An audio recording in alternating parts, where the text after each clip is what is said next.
Welcome. In this video, I'll show you how to fix Xbox error 0x80190001. Okay? If you find this video helpful, please leave a like and subscribe to the channel for more such tutorials. Now, first up, as you can see here, I'm currently using my PC, but listen closely, okay? You can go ahead and open up any browser. It could be on your phone as well, or from your Xbox. Now go ahead and go to account.live.com.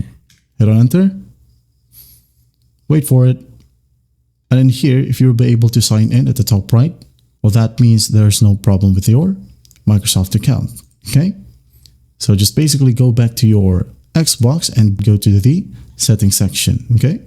Once you're in the settings section, go to network and go to advanced settings. And in here, tap on alternate MAC address and just tap on clear, okay? Once you tap on clear, it will ask you to restart your Xbox, okay? And once restarted, your problem should be fixed now. That is it. Well, I hope this video helps, and I'll see you in the next one.